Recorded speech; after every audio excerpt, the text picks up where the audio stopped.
Jim Wallace, the executive director of the Gun Owners Action League, joins us not to talk about that, although we'll probably mention it, but talk about what's going on with Proto-Obama, Governor Deval Patrick. Jim, good evening, sir.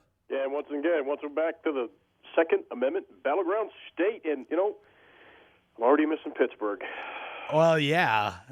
How can you not? I mean, 70,000 of your fellow NRA members and gun owners and acres of products that would make Mayor Menino shriek like a schoolgirl, and I mean, how could you not There's miss some it, imagery Jim? right there, Cam.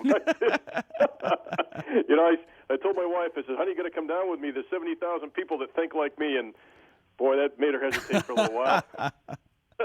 Well, I got to tell you, thanks for having us on for the opening show again. It was a blast as always, and I made my goal. I got Scott Bach laughing pretty good there at the end. So. You did, and then you got home, and Governor Deval Patrick making you wince and tear up a little bit with his calls for more gun control. Now, I mean, Jim, you can't be surprised that when Governor Patrick talks about targeting youth violence, his answer is to pass more gun control laws targeting the law-abiding in Massachusetts. Yeah, it's unfortunately, Cam, it's just the same message dressed up a little bit better. I wouldn't say better, but different every year. They continue to ignore the facts. I mean, we've talked about it several times on this show, the fact that they're not paying attention to putting the criminals away, that every year they seem to come up with a new scheme to pass more gun control laws, but not actually deal with the criminal element. But, what makes it even worse is the fact that the court system here doesn't even understand the laws that we have. The DAs don't understand the laws that we have, and they continue to ask for more gun laws.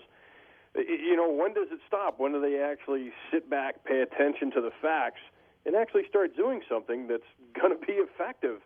We've continually talked to them about approaching this through a new way, through our Civil Rights and Public Safety Act, and separating the lawful possession issues from the criminal enforcement issues, and creating a prohibited person status. And they just continue to not be interested in that. They just want more of the same. Yeah, all right, let me give you a couple of quotes here. This first from Governor Patrick, who says, we're losing too many children to gun and gang-related violence. The life of any young person is not expendable. Well, I think we'd all agree with that.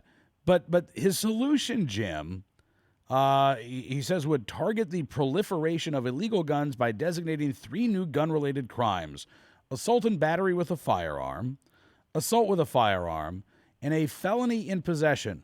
Now, let's talk about that third one first. Is he saying that if you are in possession of a firearm in Massachusetts and you don't have your, Class A license or whatever, that would be a felony? It actually is now, yes. It is now. Okay, yeah. So what's new about this? Good question. Very good question. And that's the issue. It's like, I'll give you an example. It wasn't Deval Patrick, but it was actually a couple of legislators held an informational panel, if you will, today. It wasn't a public hearing on their bills, but they wanted to have the district attorney come down and talk about it. Well, one of the things that they got up to say, and I really look forward to talking to the senator who said this, she said that one of the problems we face is that the laws don't take the more dangerous guns serious. Now, bear in mind, I hate it when they say the more dangerous guns, because what are they talking about? Well, in this case, she was talking about machine guns and criminals in possession of machine guns. Big problem you guys have in Massachusetts? I haven't seen it on the news yet, but there's always a confusion, Cam, because people think assault weapons are machine guns, and we know they're actually talking about semi-automatic guns. Right. But in Massachusetts law, if you are in unlawful possession of a machine gun and use it in a crime, you can get up to life in prison. So I'm listening to this legislator, and I'm saying, all right, where's she going with this? And her argument and the district attorney's argument was the biggest problem we have in prosecuting these is that we don't have a mandatory minimum. Okay, now you can get life in prison, but they need a mandatory minimum? Well, and look, here's the thing, Jim. I mean, these new gun-related crimes that Governor Patrick wants: assault and battery with a firearm, assault with a firearm, and whatever a felony in possession would be. don't we have aggravated assault charges in Massachusetts? I mean, look, if you get the feeling from Governor Patrick that right now, if you're a gang member and you shoot somebody, that well, it's just not a crime. There's nothing we can do about that because we just don't have the laws to deal with it. That's ridiculous. Well, it's if you go back to the stuff they were trying to pass last year, which is very similar. I think they just tweaked the language a little bit.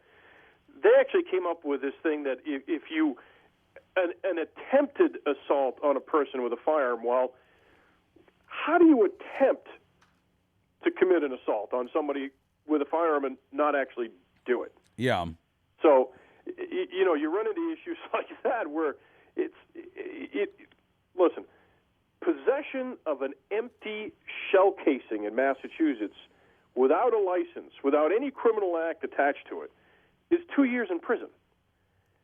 Jeez. So, and if you go up to the machine gun level, it's life in prison. Yeah.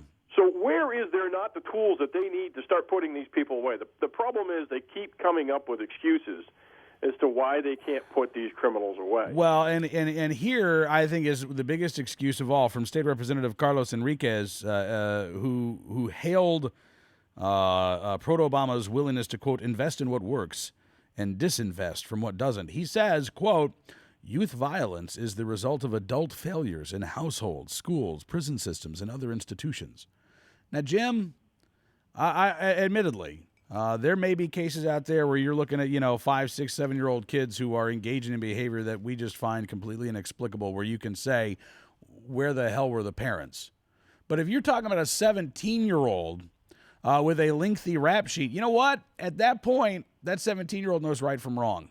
And this is, I think, one of the problems as well. You saw with the case of LaQuarrie Jefferson, the 8-year-old, who was accidentally shot and killed in Boston. His 15-year-old half-brother illegally obtained that firearm, had a lengthy, history with the law. Mom was a convicted felon. Dad was a convicted felon. This family had been under the radar of the state of Massachusetts, and they had spent hundreds of thousands of dollars trying to keep this family out of trouble. And yet, again, tragedy still happened. At some point, Jim, you've got to put the responsibility on individuals for their behavior. It's not a lengthy column, but I actually wrote, I guess about a month ago. It's up on the Gold blog if people want to read it. And it's something that I've really been harping on.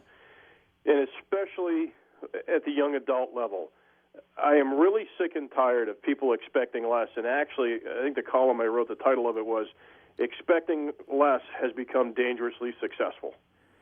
We continue, whether it's the firearm issues, whether it's driving, whether it's drugs, to continue to either raise ages, which lowers expectation, right, or coddling these kids to the point where they get away with something 2 and 3 and 4 times. And eventually, even the United States Supreme Court said that you cannot expect a young person of, say, age 13 or 14 to have the mental capacity to consider what they did to be so wrong as you would with a 17, 18, 19-year-old, an adult. And to some extent, that's true. But not when it happens 3 and 4 and 5 times. Yeah. The system allows these kids to just repeat their own mistakes. Now the problem is, and I will put this on some of our court systems with some of the laws. Cam, believe it or not, we just had the Massachusetts Supreme Judicial Court in a case called Powell up here that we got involved in, and it was a case of a young man who had no criminal record, was found in possession of a handgun, but he was 18 years old.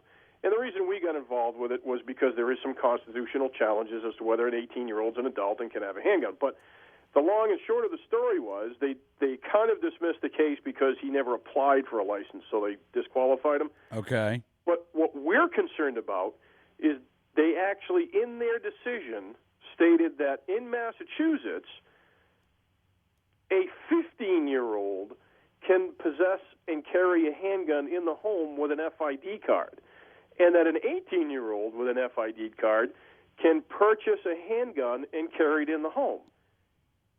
It's completely factually wrong. The FID card laws in Massachusetts in paragraph 6 specifically say that the holder of an FID card cannot purchase or possess a handgun in the state of Massachusetts unless they're on a range with an adult that has a license to carry. So what do you do with a Supreme Court that is issuing decisions that are actually factually wrong? In the cases that they cited in their decision were decided before the laws were changed in 1998. They cited a case from the 70s and a case, I think, from the 80s. Those cases were decided on law that no longer exists. So now what do? So now we got people calling the goal office saying, wait a minute, I'm 18, I have an FID card. The SJC just said I can buy a handgun. Where can I get this? Yeah. You can't. Well, no, the highest court in the state said I could. So now what do we do? Wow. That's the question. So if the highest court in the land doesn't understand the laws, and the DAs don't understand the laws, and the police don't understand the laws, and the mayors don't understand the laws, but they want more of them, right? Now what do we do, Cam? You come on this program, Jim Wallace. Okay. And you talk about it. I mean, really, what should gun owners be doing right now in Massachusetts? Well, the problem is, Cam, is we need reform, and we need it in the worst way, because it's no longer just about, and I hate to say it this way, but it's not no longer just about our civil rights, because that's exorbitantly important. But now it is truly about public safety. And it's almost like we saw it coming when we drafted the Civil Rights and Public Safety Bill almost 3 years ago now, because we did see it coming. We saw the results of poor legislation in 1998. We know the importance of separating the two issues of lawful ownership and criminal enforcement. We know the importance of setting up a prohibited person class in Massachusetts, and we understand the importance of giving law enforcement the real tools they need to make sure that these guys are not out buying guns. You know, I've always said when I've debated John Rosenthal on all these shows from Stop Handgun Violence, when he talks about, the gun show loophole or about, the level 3 sex offender, if we deal with the human criminal element the way we're supposed to as a society, we don't have to worry about those things because they won't be there. Yeah. But unfortunately, you and I know better. And, unfortunately, you get to announce the deal of the day all the time. Yep. And they're just letting them out on a revolving door. But June 18th, let's gather together. Let's rally the troops. I'm so pleased that you're going to be up there to MC the event. And you bringing your son Andrew with you? I am. We booked our travel on Sunday. So, yes, sir.